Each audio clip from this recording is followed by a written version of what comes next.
Hey, things are changing. Do you think you want to go to Canada anymore? The world is suddenly recognized that Indians are damn smart. ISRO has been sending rockets to the space. Are they buying L1? I think we need to make up our mind, who are we? हम अभी तक Western world के जूते की तरह रहते हैं. We are equal to everybody. We are the best in the world. As a large country, strategic autonomy is essential. For that, certain rules need to be changed. Certain environment needs to be created. We need to create an environment where R&D really flourishes.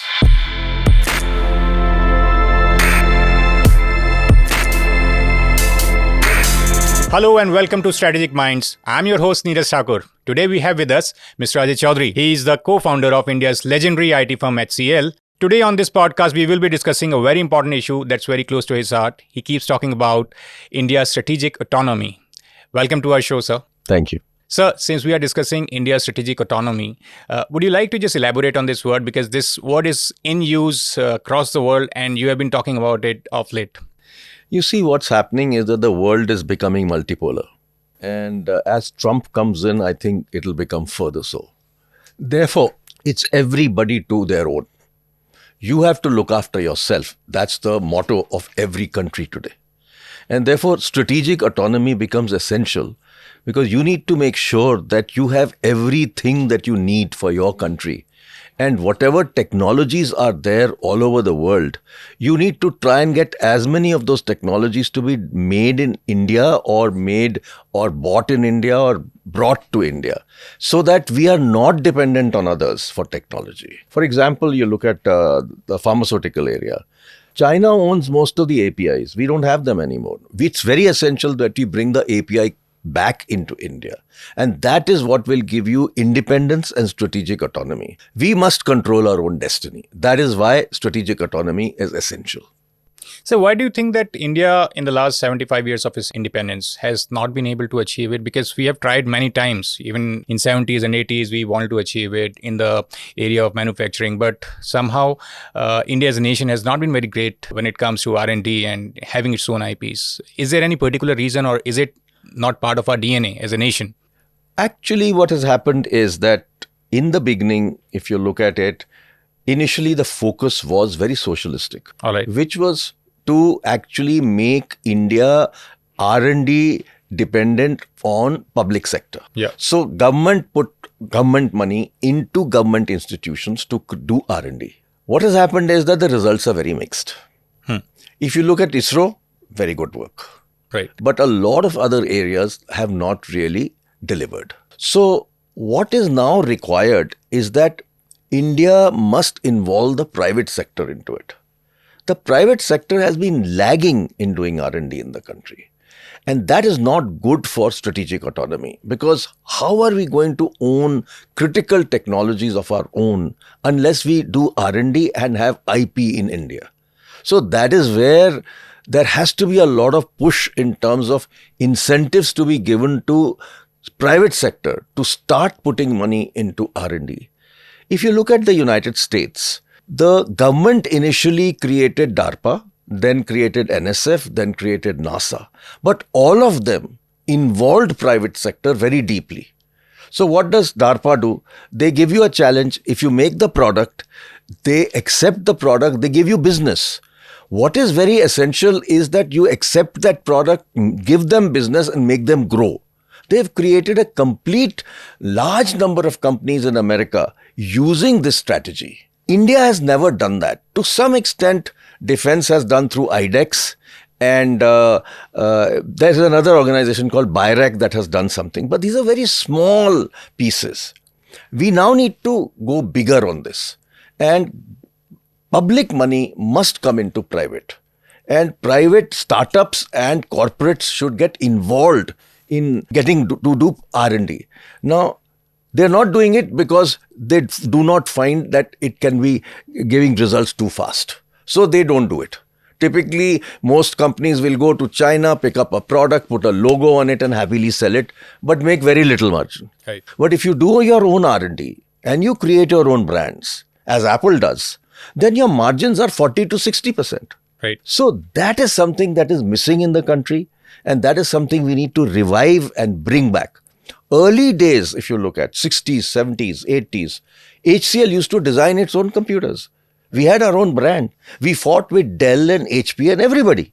So it's not that we cannot fight them, but if we invest into R&D and creating our own products, we can do it. So since you spoke about HCL days, when it was actually competing with the international companies, where do you think Indians lost out in this game of having their own IPs or fighting with the global firms? Was there any policy change that came in the past that actually changed the destiny of India? Absolutely right. You've got the right point. The government did something very strange. In 1999, government went and signed the WTO agreement, ITA 1.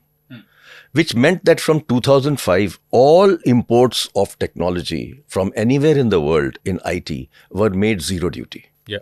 Other countries like Brazil and China did not do that. They allowed the domestic industry to mature before they opened up the gates. Right. India did not do that. Till that time, India was designing, making its own products in electronics. There were at least 100 TV brands. There were at least 150 computer brands. All of them vanished after that. A lot of the smaller companies, SMEs, vanished. Large companies like HCL and Wipro could withstand the global competition and stayed on. But even then, the disability factors were very, very high because our cost of money is so high. Our cost of land is so high. In an electronics business where the margins are low, every cent matters. And that is where the country went wrong in not supporting the domestic industry. Things have changed in the last 5 years. PLI has been brought into electronics. PLI is taking care of at least 50% of the disability factors, as a result of which manufacturing is happening in a very big way. But all the manufacturing that's happening today is mainly assembly. It's all services business. Yeah. EMS is services. So if we continue that direction, we won't succeed. We need to now go towards creating and designing products of our own. If you look at all the GCCs in India, like Intel and Nvidia and all of them, they design products in India. None of the IP sits here. The IP goes back to America. So what are we really doing? We know how to make products. We have the capability. We have the brains to do it. But we don't have IP in India. So this change now needs to be brought in. And so about 8-10 months ago, I had given a note to the Honorable Minister and I had said that India must become a product nation in electronics. And I had given some suggestions on what needs to be done. He kindly agreed to create a task force to do that. The task force had submitted its report 3 months ago. We are now waiting for the government to take action. Unless we put money behind creating products in India, how will we ever own IP? How will we have strategic autonomy? See, today, you are dependent on, for every product, you are dependent on China. Right. All the chips are coming from China. Yeah. Look at the problem that it creates. All chips from China will have trapdoors by which all the data goes back to China. Right. So all your CCTVs, which are Chinese, have given the Chinese every street and road in India. Right. You look at when Modi ji came in, he said all offices in Delhi must have attendance machines. Right. All attendance machines got installed. All were Chinese. All had Chinese chips. Intelligence agencies found 10 months ago that the data went back to China. Now, can you imagine that the names, addresses, phone numbers, faces of all our government officers today reside in China? Now, this is where strategic autonomy comes in. We must make our own chips. We must stop using Chinese chips. And this is an edict that the country must pass, saying that if you have a smart meter, use an Indian chip. If you have a CCTV, use an Indian chip. If you have a computer, use an Indian chip.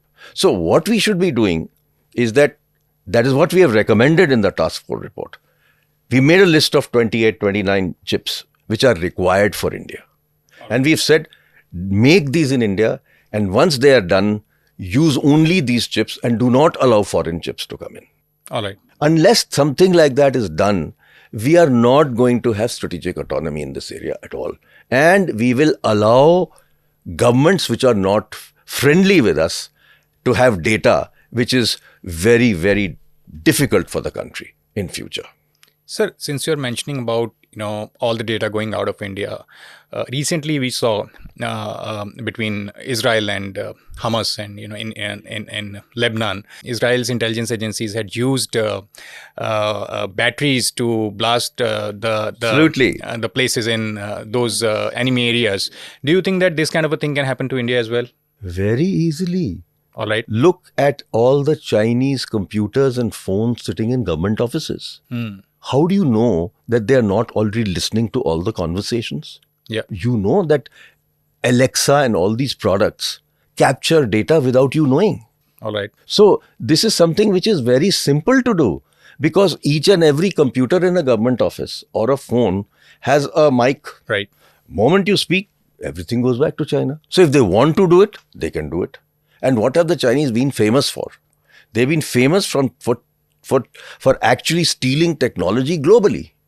And they have the most fantastic intelligence system. For example, if 100 Chinese land up in India to work for a company, how do you know 5 of them are not PLA? All right. It's happened with Oppo. Oppo invited some Chinese to come to India for some work that they wanted to do.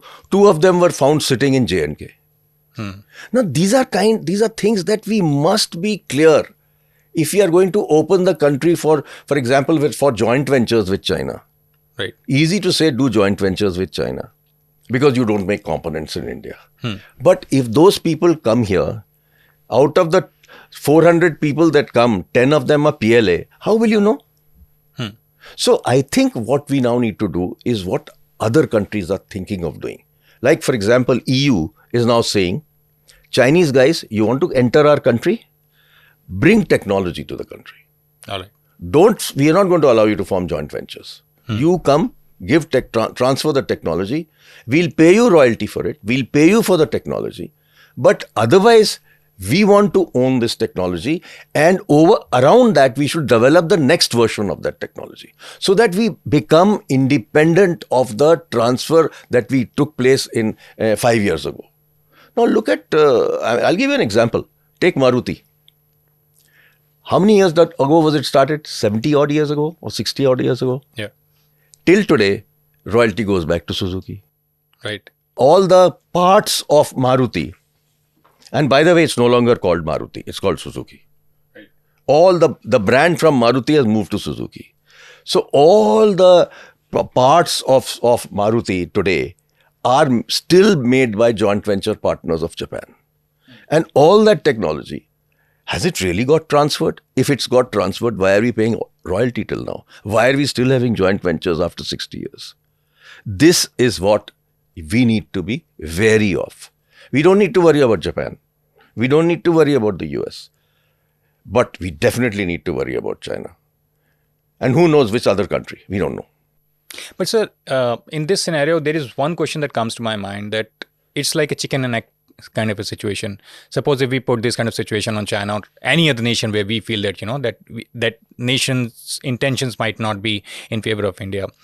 China is the largest producer, almost most of the products in the world. Absolutely. Suppose if we stop importing those things and we levy those kind of conditions, and suddenly it will increase the inflation in India, or it will cripple our economy. There would be complete shortage of chips. How do you deal with that kind of stalemate? I'm not saying that you stop imports at all. All I'm saying is that over a period of next 5 years to 10 years, become independent of them. So, if they want to make any components in India and they want to set up a joint venture, instead of setting up a joint venture, tell them, transfer the technology, I'll pay you for the technology. And make sure that from then onwards, the internal R&D of that company takes that product forward. Otherwise, we'll remain dependent on China for 20 years on also, like we are on Maruti. So we need to think like that. Don't stop anything. First create your own, and then over a period of start stopping. So let's say we are importing today 20 chips from China. In the next 5 years, we should say we will make 15 of those. Okay. Once they are ready, we stop the import. That's what we should be doing. We should be sensible about it. But so there are certain technologies, especially with regards to chips, where even the United States of America is not allowing the transfer of technology. be it China or India or any other country. Why do you think China will allow that? No. Look, we are not talking about chips alone. All right. See, the biggest thing that India needs today in the electronics industry is components. All right. Because what has happened, passive, active components, all these are all pretty much originally made in Taiwan. Then it went to Japan, Korea, Taiwan, and China. That's the route it took. Originators are all Taiwanese and Japanese. Right. We can do joint ventures with Japanese and Taiwanese, no problem. Where they don't have the product, we do with Chinese, but with specific conditions that they must transfer the technology. If they don't transfer the technology, we'll remain dependent on them. So don't stop anything. Be very careful. If they bring their people into India, check them 16 times so that they don't bring PLA people here. So, sir, do you think the government is actually aware of all these security issues, or it's just that, advisors like you keep recommending these things? Because I'm sure the RAW or even the IB, they would be wary of these. They are much smarter than me.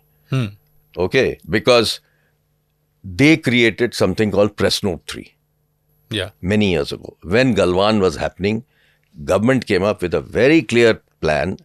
They created a border nation policy, which actually meant don't allow China. Then they created Press Note 3. Press Note 3 basically means that if any FDI comes from China to India, it must be thoroughly checked out before allowing it to enter. So they are very selective and they are very well aware that this is a danger to the country.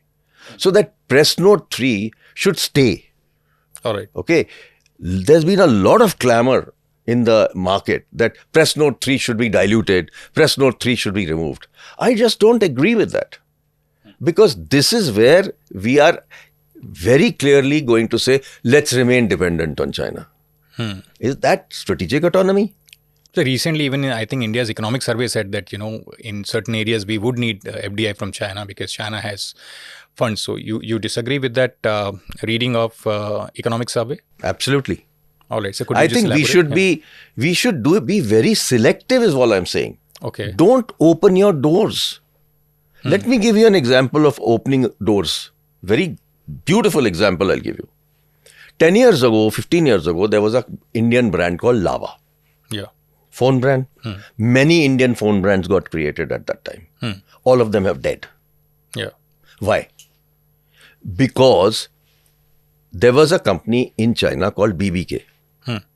BBK tied up with Lava to supply them products on a ODM model.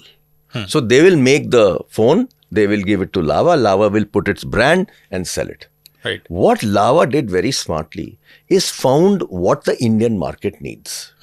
So they created products with a 2SIM. They created products which had long battery life. So they went to China and said, can you make these products for us? BBK was very smart. They made these products, gave it to Lava. So Lava expanded its business over many years. All product came in from BBK. 10 years later, BBK entered themselves. Today, they have 4 Chinese brands in India. Vivo. Yeah. What did Vivo do? Vivo started creating its brand by partnering with IPL.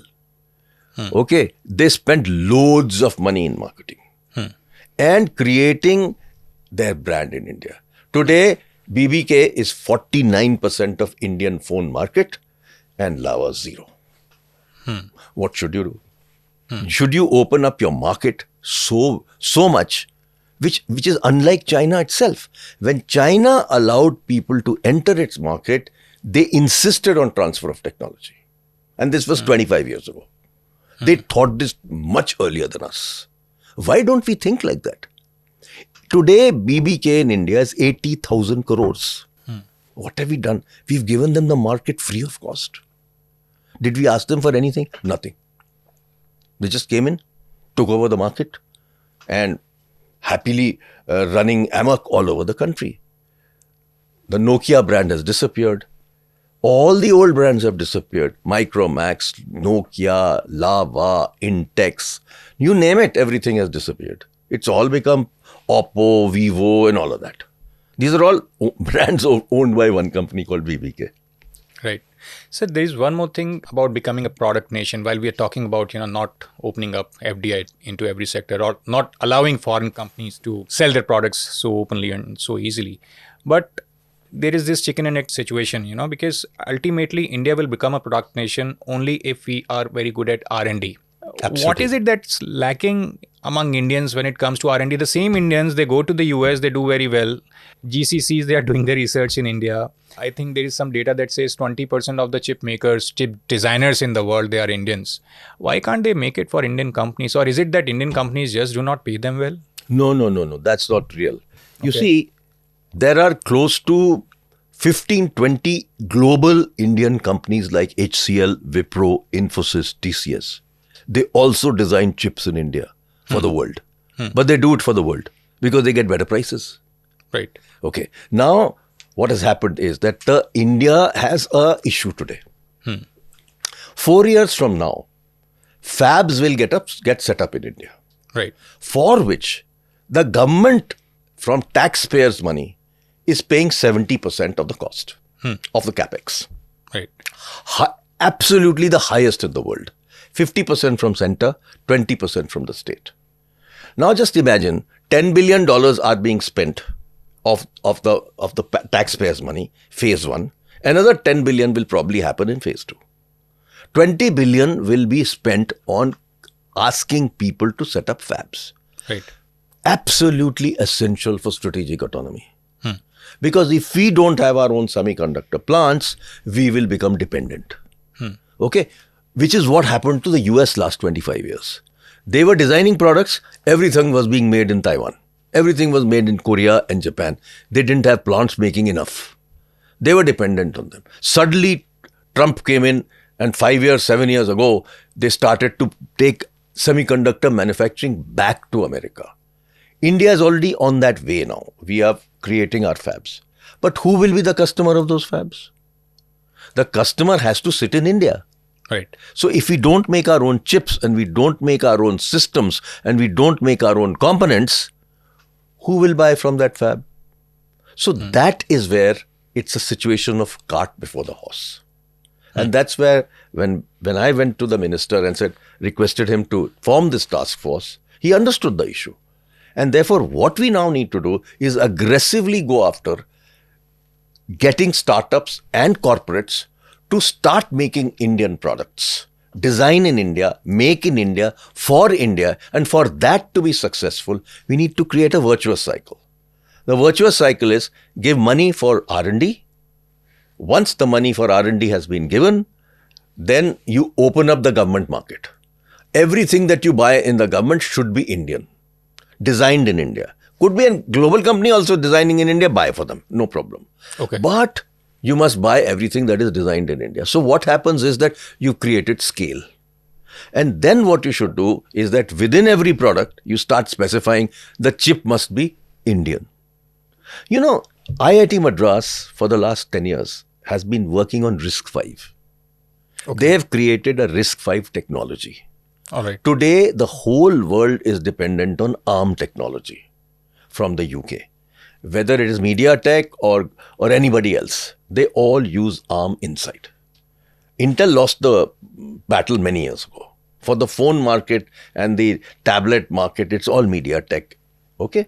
So, India, if it's created a RISC-V chip, I think what we should do is replace ARM with RISC, which is what China is doing. And we are not moving forward. So, what we should now be doing is taking that RISC technology, creating our own chips, then we will be paying less royalty. Otherwise, we'll be consistently paying royalty to ARM. But sir, who takes this decision that whether, this technology will continue to be used instead of the Indian technology? Where is the lacuna? Is it just red tapeism, bureaucracy, or something It's a else? policy issue. When we are talking strategic autonomy, government needs to take that strategic autonomy role, no? Nobody else can take that role. I can't take that role. You can't take that role. Government has to take that role. And if they take that role that we will ensure strategic autonomy in these following areas, list down the 20 top areas. And each of these areas over the next 15 to 20 years, create your own technology, create your own IP. Where you don't have IP, go and buy technology. For example, there's a great opportunity today all over the world. All countries like Japan, Korea, the Europe, all are aging, right? They're even saying Korea will die in 50 years because they don't produce enough babies. Okay. So when this is happening, it's a great opportunity for India to go and buy those companies. Okay. That's what we should do. So what has Reliance done for hydrogen? To get ahead in hydrogen, they bought 12 companies. Okay. That's what we should be doing. And if we do that and we give funding for doing that to corporates, they'll go and do it. After all, they have done it in many areas. After all the software companies must have bought nothing less than 100 odd companies all over the world, maybe 200. HCL alone would have bought 20, 25 companies. What happens when you buy these companies? You get technology, you get people, and you get entry into a country. Right. This is what we should be doing. So it's a mix of creating technology, buying technology, and buying companies. Do all three. But sir, like the world of technology is huge. Like it's like an ocean. India has, since independence, very few companies that had that capacity. That's why I think the first Prime Minister of India, Pandit Jawaharlal Nehru, had to go with that mixed economy model where the government will be in the business of investing into heavy industries. And the situation continues even post-liberalization because we have certain number of conglomerates who have that wherewithal. How do you arrange money for that kind of technology transfer and technology? There's good news for that. Okay. The good news is that the government in the last budget announced a 1 lakh crore fund. This 1 lakh crore will be given to private companies and to startups as a 50-year interest-free loan. Okay. Now, you can multiply that many times because if it's 50 years and interest-free, you can see what it means. It's not 1 lakh crore, it's much, much bigger. Right? You can multiply it many times. And depending on how you use it, you can actually multiply it by 10 times, 20 times, 30 times, 40 times.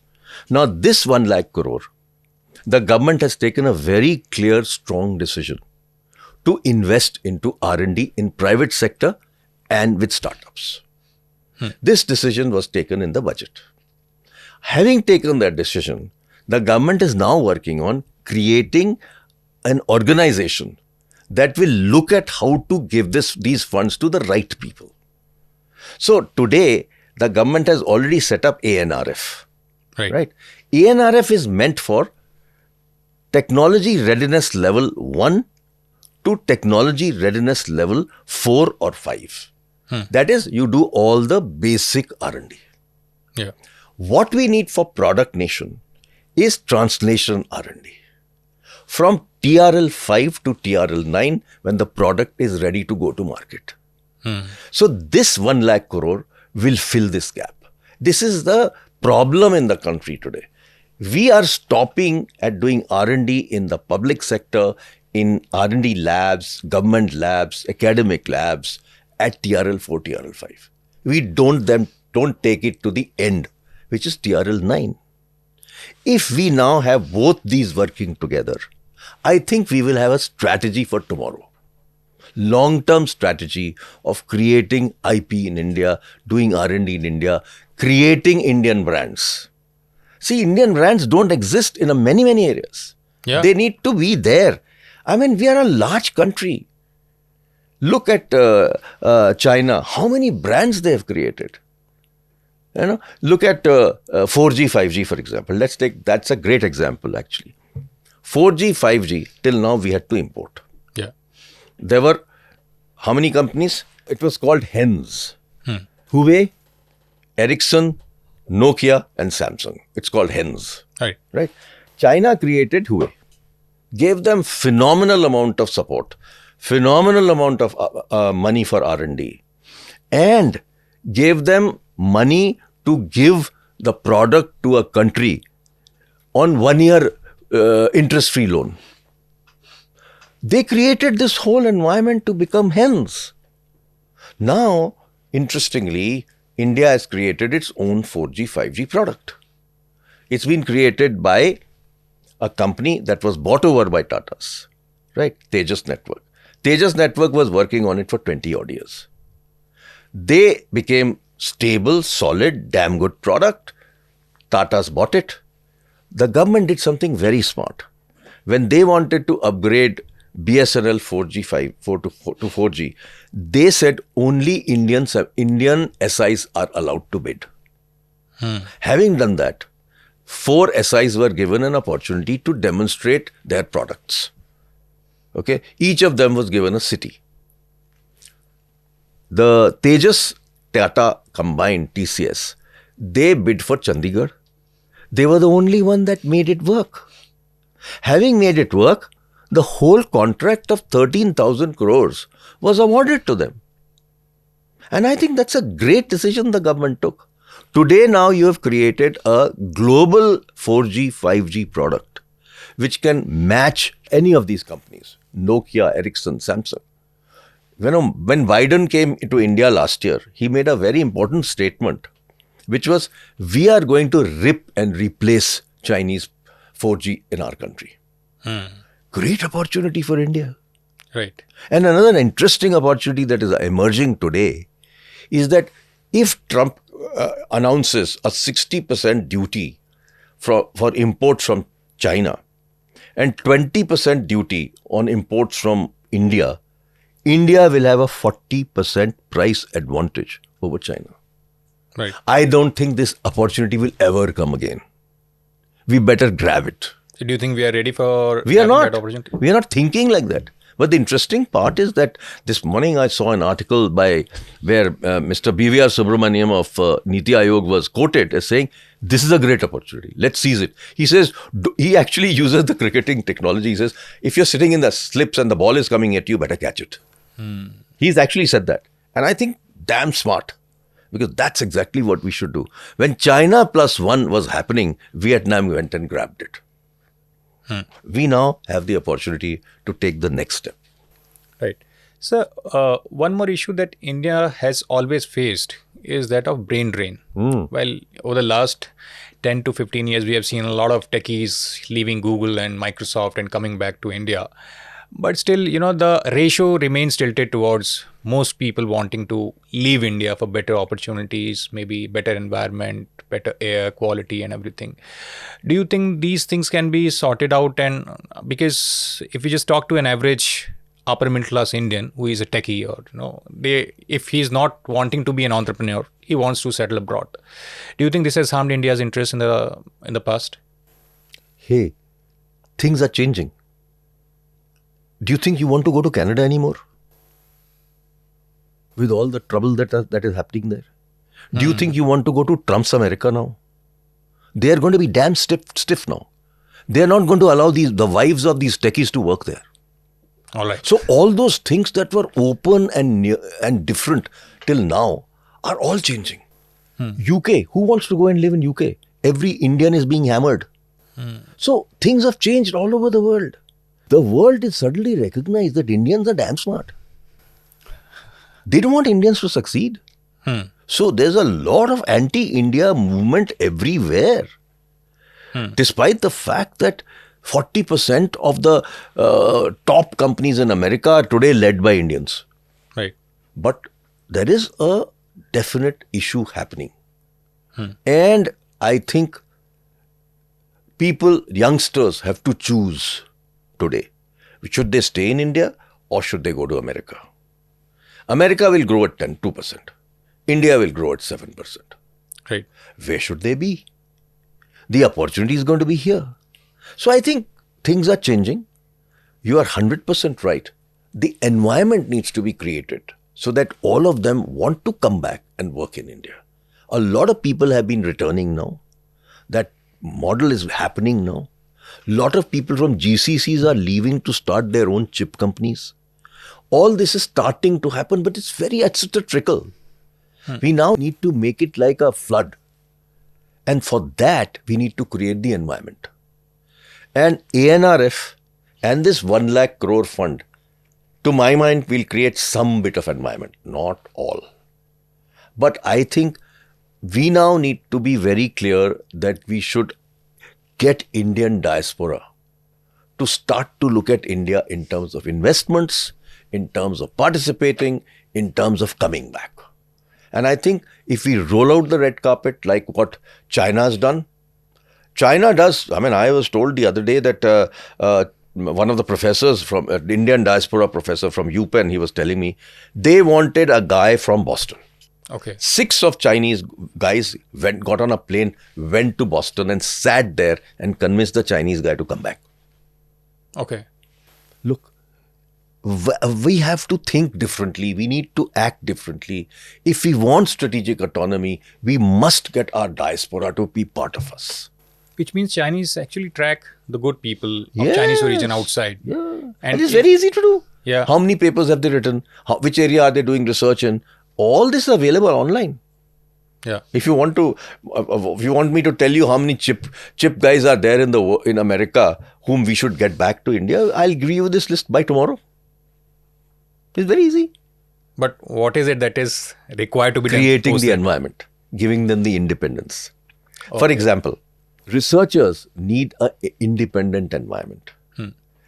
They don't want to get into admin work. Right. Today, all research people in India crib about doing too much administration work. Yeah. We need to correct that. We need to say admin will be done by so-and-so, R&D will be done by so-and-so.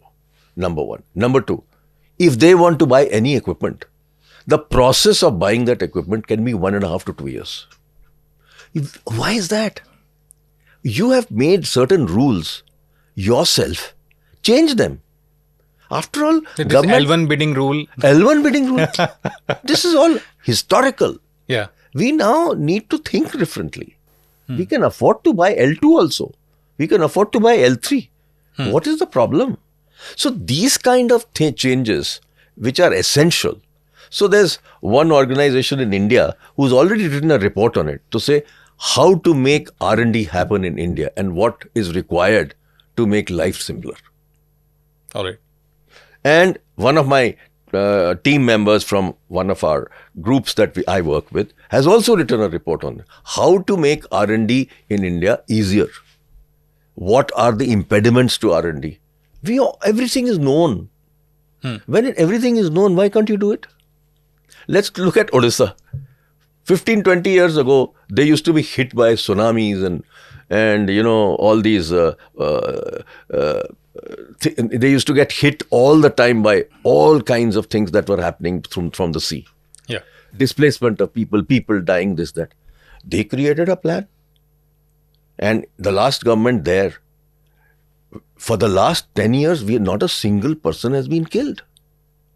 As Indians, we can do all these things. So why can't we do it here? Just talking about this L1 bidding, I think this particular way of purchasing equipment for the government or any kind of contractual agreement with the government exists because there is a narrative in India. It has always been that it is taxpayers' money, and it should not be wasted, and it should be saved.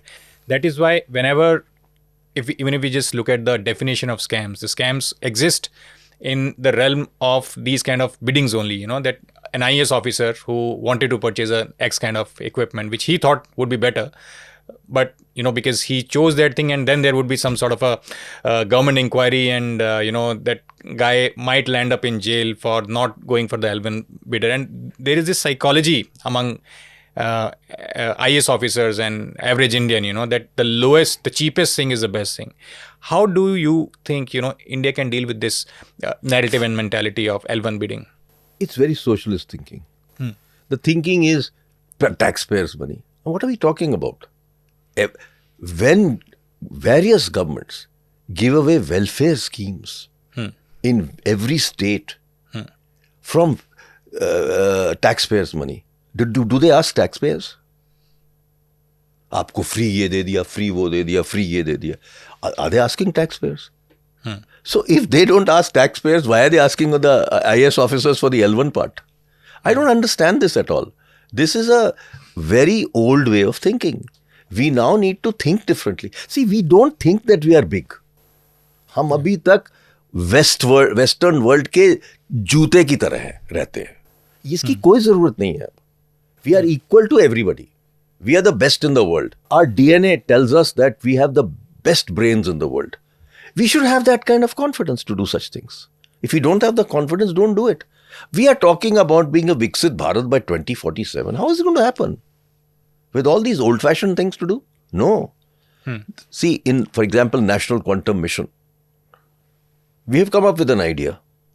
We said all the 4 hubs that are being created will be Section 8 companies. Yeah.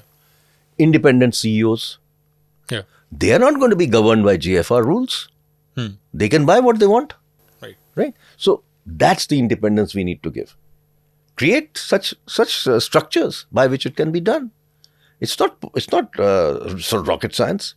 After all, ISRO has been sending rockets to the space so many years. Are they buying L1?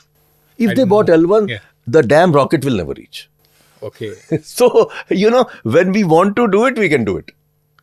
After all, look at all of that is R&D. Yeah. It's very successful R&D. Yeah. At the lowest cost, but given out to companies like L&T and others to make. Not some useless company who will not deliver high quality. The products that L&T and all produce for ISRO cannot afford to fail. Yeah. So if they buy L1, they'll always fail. So when we want to do it, we do it. And I think we need to make up our mind, who are we? As a large country, strategic autonomy is essential. For that, certain rules need to be changed. Certain environment needs to be created. We need to create an environment where R&D really, really flourishes. Let me tell you, the researchers sitting in R&D labs in India and education institutions are brilliant, world class. They don't get the openness that is required. They need to be given the openness and the independence to do what they are good at, not getting them involved in admin every day. So there is one more issue with regards to R&D, which is also, you can just date it back to the socialist ideology that, profit making is bad. And whenever a company starts making super profits, there is a narrative that gets built up that, this particular company is making a lot of profits and, it needs to be invested back, maybe in the form of, CSR or some other way. But in the West, of course, those companies also do CSR, but profit is actually celebrated. So don't you think that this mentality will take many decades to change? Because like post-liberalization, Indians have started to celebrate wealth makers. But at the same time, if you see someone standing out as an organization that's capturing, the market, for example, the whole idea of monopoly in India is looked down upon. But if you just look at Microsoft, it had the monopoly for many, many years. In fact, still has. Yeah. So but in India, if any company has a monopoly on any sector, the whole idea of, free markets economy comes into that, question. Hey, this is very old thinking. Okay. In India, why does government only buy Microsoft? I want to ask that question. Why doesn't India make its own operating system? So this is what happens if you don't look at strategic autonomy. You are forced to do things which you don't want to do. Today, every startup in this country has to go and buy time from AWS. Damn expensive. Right. So this makes the job of the startup much more difficult because they have to pay through their nose. Why can't we create a low-cost AWS from India? Have we not done UPI? Right. Have we not gone and replaced the major credit cards in the world? Yeah. We've done it. So, in certain areas, we have been very, very successful. And we have done that very smartly. I think we can do it again in various other areas. And it's possible. What's so difficult about it? And look, who are the top icons of this country today? Ratan Tata, right? Right. Narayan Murthy, Shiv Nadar, Premji, you name it. Yeah. These are the icons of today. So this is the new India. Look at the software industry. It was nothing 40 years ago, right? Who has created that software industry? First-time entrepreneurs. Yeah. Look at Tata, TCS maybe one, Wipro number 2, which were existing companies, but Wipro was very small. Tata was big. So TCS came from there. All other companies are first-time entrepreneurs. Look at the startups that have become billion-dollar companies or value of 2 billion, 5 billion. They are all entrepreneurs. So these are the people who are respected today. The old thinking of socialist thinking that, money makers are not good is over. The youngsters don't think this way. It's us guys who thinks this way. The 40, 50, 60s, the 15, 20s don't think like that. They love to see Narayan Murthy. They want to go and stand next to him and take a picture next to him. It happens. It's happened to me everywhere I've gone to with my book launch. All the youngsters want to come and stand next to me and take a picture because they feel great about getting associated with somebody who's been successful. Sir, at your age and with your experience, with all your understanding of India's systems, what is what are the chances of India actually becoming a product nation if you just look at India's current pace of reforms? You see, let's look at different areas. Space, we are very, very good. All right. Right? Today, there are close to 100 plus space startups. Space tech startups. Brilliant companies. I'm telling you, out of those 100 companies, 1 or 2 will become global leaders. They will be able to compete with SpaceX. Okay. If we create the right environment. And the environment is being created because government has put together something called InSpace. Yeah. That's helping create the environment. Let's look at drones. What has the government done? They've said no Chinese drones can be imported. The army is saying, I don't want to see any Chinese component inside a drone. Today, a lot of those drone companies are importing Chinese components and assembling them and selling in India. I think some of them are breaking off and starting to make their own components. Yeah. And I think if we put some R&D money behind them through this 1 lakh crore grant that is coming through, you might see one drone company becoming global. Right? Already one company is listed. Okay. Now, let's start to see two-wheeler EVs. How many startups are there today, two-wheeler EVs? Around 200. Amazing. Out of them, couple are going for listing. And I think today, India is the largest producer of two-wheeler EVs. Bigger than China. Okay. So, if we give them a free run, allow them, give them funding for more R&D, allow them to make batteries in India, controllers in India, software in India, everything in India, they will succeed. I can name 15 areas like this where India can be a global leader. Now, we need to bet on, let's say, 15 areas. Yeah.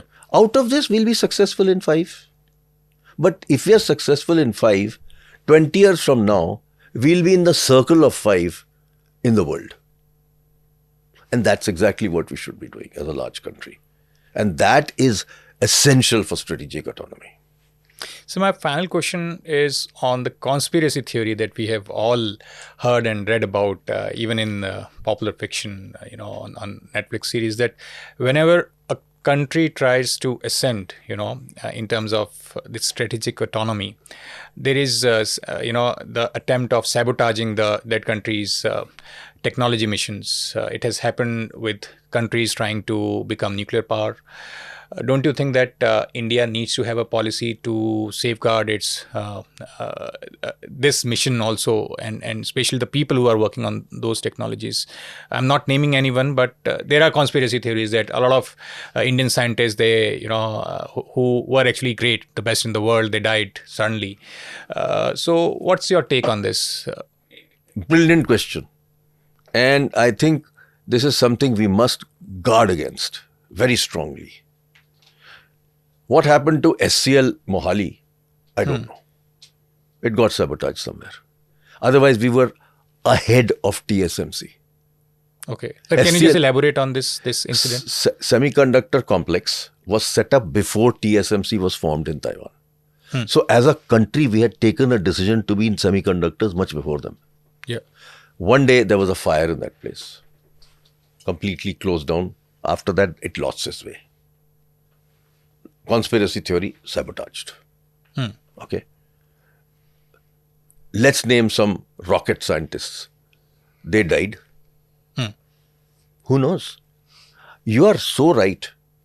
There will be a resistance to our rise as a nation. This resistance to our rise as a nation will have to be safeguarded. And for that, you need very strong leaders in India, whether it's in external affairs or home or intelligence or prime minister. We need that kind of backing. And we should be very well aware that this will be resisted by the rest of the world. So is there a proper intelligence created around the top brains of India? I don't know. I mean, I really wouldn't be able to answer that. But I think if we don't have it, we should. All right. All right. Thank you very much, sir, for coming to our podcast today. And we're very glad that you could just elaborate upon this very popular word, strategic autonomy, which is being discussed across the world. And I think it's very important for Indians also to understand this thing. And we are very, very glad that you spoke about all these issues and for enlightening us. Thank you very much for coming to our show. And we hope to just meet you again. Thank you for inviting me.